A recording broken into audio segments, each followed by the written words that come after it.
जब रमेश ने तिजोरी को छुआ तो अचानक कमरे में एक ठंडी हवा चलने लगी, मानो अंधेरे का एक झोंका उस पर हावी हो गया हो।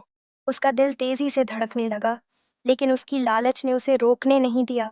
उसने तिजोरी के आगे झुके होकर उसे खोलने का प्रयास किया। तभी उसकी आंखों के सामने एक दृश्य प्रकट हुआ, गोल्ड और गहनों से भरा एक खजाना। अकेला वह दृश्य उसकी सांसें थामने के लिए काफी था। बस एक बार, उसने सोचा। लेकिन जैसे ही तिजोरी खुली, एक भयानक आवाज गूंज गई। तिजोरी के भीतर से काली धुंध निकलने लगी जो चारों ओर फैलने लगी। रमेश चौंका, लेकिन वह धन की कल्पना से मारा गया। धन के लिए उसकी लालच उस पर हावी हुई। जैसे ही उसने खजाने को छुआ, एक अंधा साया उसके पास आया। गांव के लोग उस हवेली के बारे में सुनकर डर जाते थे, लेकिन अब रमेश के डर को भुलाकर उसे ले आई थी केवल धन की अक्ल। साया धीरे धीरे उसके आगे आया और कहा, तेरे लोग का अंत तुझे यही फंसा देगा। इस खजाने की कीमत केवल मृत्यु है। रमेश ने पसीने से तर अपने सिर को शपथ देते हुए कहा, मैं सिर्फ थोड़ी सी दौलत की कामना कर रहा हूँ, मुझे छोड़ दो। लेकिन इसके शब्दों का कोई असर न हुआ। तेजी से तिजोरी बंद हो गई और रमेश की दुनिया अंधकार में बदल गई। उसी क्षण उसे एहसास हुआ कि उसकी लालच ने उसे इस नरक में लाकर फंसा दिया है। वह साया उसकी आत्मा को अपनी चपेट में ले चुका था। अब वह तिजोरी उसकी इच्छाओं का कैदी बन गई। उसके बाद गांव में कोई उसे खोजने नहीं आया। रात के अंधेरे में हवेली दूर से किसी भूतिया जगह की तरह दिखने लगी। लोग कहते थे कि हवेली में चारों ओर साया घूमता है, एक व्यापारी की आत्मा जो अपनी लालच के कारण पाई गई थी, और जो कोई भी उस तिजोरी को छुआ, उसकी आत्मा वह सदियों के लिए कैद हो गई। इस कहानी का पाठ हमें ये सिखाता है कि लालच का अंत हमेशा विनाश होता है। दरअसल मंजरी चीजें पाने के लिए किसी चीज का एक भावनात्मक मूल्य होता है। कभी कभी हमें इस बात का ध्यान रखना चाहिए कि हमें क्या खोना पड़ सकता है। भागते तिजोरी खुलती है जैसे ही रमेश ने तिजोरी का मूल्य दिखाया। एक अजीब सी गूंज पूरे कमरे में फैल गई। दीवारें हिलने लगी, दरवाजे अपने आप बंद हो गए। तिजोरी की दरार से एक लाल रोशनी निकली और अंदर से एक पुरानी किताब और सोने के सिक्के दिखाई। रमेश की आंखें चमक उठी। अब तो मैं करोड़पति बन गया। लेकिन जैसे ही उसने सिक्के को छुआ, उसकी उंगली से खून टपका। किताब अपने आप खुल गई और उसमें से एक काली परछाई बाहर।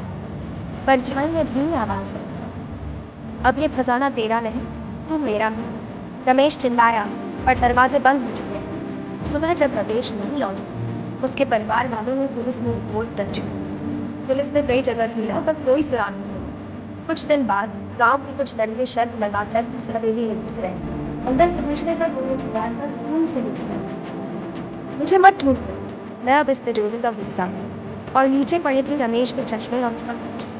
उस दिन के बाद गांव में अजीब घटनाएं होने लगी। रातों में किसी के रोने की आवाजें आती, देखो कुछ है अपने आप गायब हो जाती। कुछ ने बताया कि उन्होंने हवेली के पास एक आदमी को देखा जो कह रहा था, मैं रमेश हूँ, मुझे बाहर निकालो। पर जैसे ही कोई पास जाता, वह आदमी गायब हो जाता। गांव के सरपंच ने एक तांत्रिक को बुलवाया, पंडित वेद प्रकाश। उन्होंने हवेली का निरीक्षण किया और बताया, ये तिजोरी सिर्फ किसी लालची आत्मा को पकड़ती है। जो भी इसे छूता है, उसका शरीर मर जाता है और आत्मा तिजोरी में समा जाती है। रमेश की आत्मा अब अंदर फंसी है, लेकिन हर अमावस्या पर वो बाहर निकलने की कोशिश करती है। उन्होंने सलाह दी कि हवेली को शुद्ध करके तिजोरी को सील करना होगा, वरना गांव पर विपत्ति आएगी। अगली अमावस्या को यज्ञ शुरू हुआ। पंडित ने मंत्रोच्चार शुरू किए। तिजोरी की ओर से चीखें आने लगीं। हवेली हिल रही थी, जैसे कोई भूचाल आ गया हो। तिजोरी अपने आप खुलने लगी। रमेश की आत्मा उसमें से निकलकर पंडित पर झपटी, लेकिन मंत्रों की ताकत से वह दूर जा गिरी। मुझे आजाद करो, मैंने गलती की, रमेश की आत्मा कराह रही थी।